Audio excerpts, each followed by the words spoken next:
মানুষের যে ভিড় সেটা কিন্তু বারবার আপনাদের চোখের সামনে তুলে ধরবো, বারবার সেই ছবি কিন্তু আপনাদের সামনে আমরা তুলে ধরবো।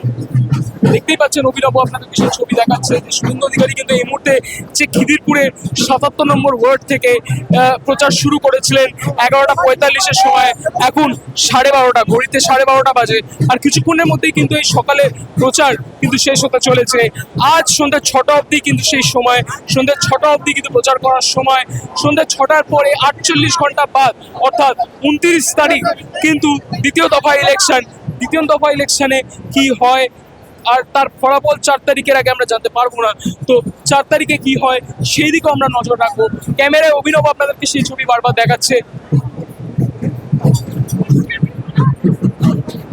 আমি অভিনবকে দেখাতে বলবো যে এই মুহূর্তে শুভেন্দু অধিকারী যে মানুষের কাছে পৌঁছে যাচ্ছে, মানুষ তাকে সাপোর্ট করছে, হাত তুলে হ্যান্ডশেক করে তার সাথে করছে। যেসব বাজারের এলাকায় আমরা আছি, বিভিন্ন ব্যবসাদাররাও কিন্তু শুভেন্দু অধিকারীর সাথে ইন্টারঅ্যাক্ট করছেন। সেই ছবি কিন্তু বারবার ক্যামেরায় ফুটে উঠছে, সেই ছবি কিন্তু দেখানোর আমরা বারবার চেষ্টা করছি।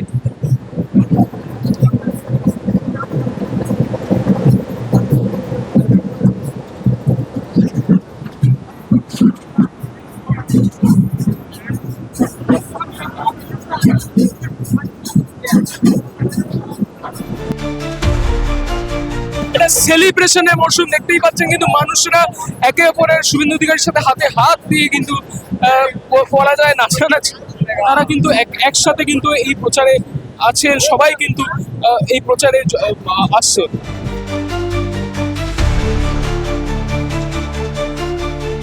29 তারিখে দ্বিতীয় দফা ইলেকশনের আগে আজকে কিন্তু শেষ প্রচারের দিন। সন্ধ্যা 6টার মধ্যে কিন্তু যে প্রচার সব শেষ করতে হবে। ঠিক সেই কারণে এই খিদিরপুর অঞ্চল, যেখানে কিন্তু একটা সংখ্যালঘু মানুষদের একটা বসস্থান, বহু সংখ্যালঘু মানুষ কিন্তু এই এলাকায় থাকে, সেইখানে এই ভবানীপুর বিধানসভা, যেখানে একদিকে মমতা বন্দ্যোপাধ্যায় আর একদিকে শুভেন্দু অধিকারী, দুজনেই কিন্তু একই সিট থেকে লড়াই করছে। আবারও বলি যে খিদিরপুর অঞ্চল সংখ্যালঘু বলিষ্ঠ মানুষদের একটা জায়গা, এখানে বহু সংখ্যালঘু মানুষেরা থাকে, তারাও কিন্তু জনে জনে আসছে, তারাও কিন্তু নিজেদের সাপোর্ট শুভেন্দু অধিকারীকে দেখাচ্ছে।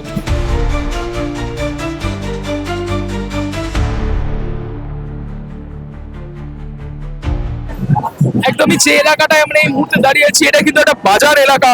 সেই বাজার এলাকাতে কিন্তু শুভেন্দু অধিকারী এই মুহূর্তে ঢুকে পড়েছেন, আর যে ব্যবসায়ীরা তাদের সাথে কিন্তু কথা বলছেন, তাদের সাথে কিন্তু ইন্টারঅ্যাক্ট করছেন, তাদের কাছে কিন্তু এই প্রচার নিয়ে পৌঁছে যাচ্ছেন।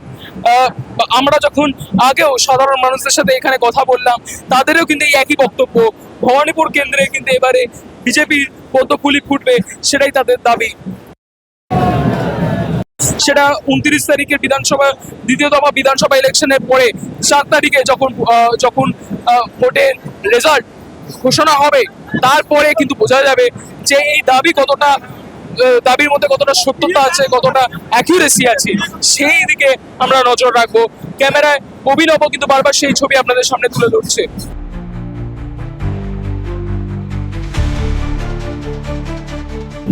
খুবই গ্রাউন্ড লেভেল থেকে যখন আমরা কভারেজে নামি, তখন কিন্তু এইসব জিনিসগুলো আমাদের চোখে পড়ে যে বিভিন্ন কমিউনিটির মানুষেরা, বিভিন্ন ধর্মের মানুষেরা কিন্তু নিজেদের সাপোর্ট নিয়ে কিন্তু শুভেন্দু অধিকারীর কাছে পৌঁছে গেছেন।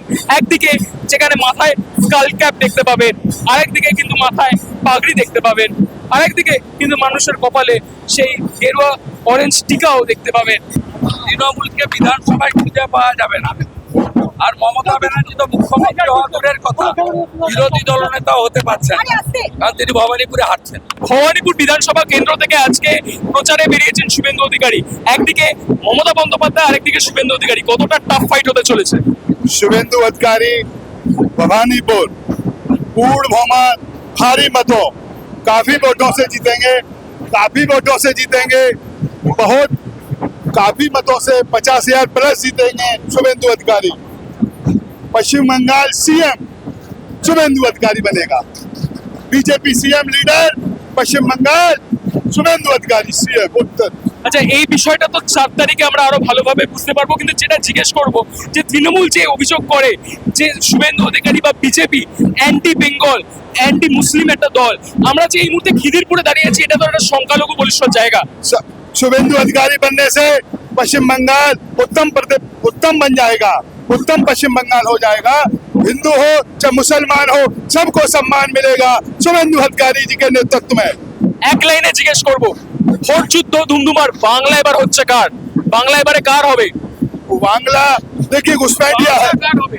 मेरी बात सुनो। घुसपैठिया है, उसको निकाला जाएगा। गलत लोगों को बंगाल में नहीं रखा जाएगा और सिर्फ हिंदूवादी रहेगा, भारत का लोग रहेगा। हिंदू हो चाहे मुसलमान, सबको सम्मान मिलेगा, घर मिलेगा, रहने को घर मिलेगा। उसको युवाओं को 3,000 रुपया मिलेगा, बेटी हो या बेटा हो, युवाओं को 3,000 रुपया प्रति माह मिलेगा, प्रति मंथली। और सरकार की योजनाओं की गंगा बहेगी पश्चिम बंगाल में मोदी जी के नेतृत्व में। सीएम शुभेंदु अधिकारी जिंदाबाद, भारत माता की जय।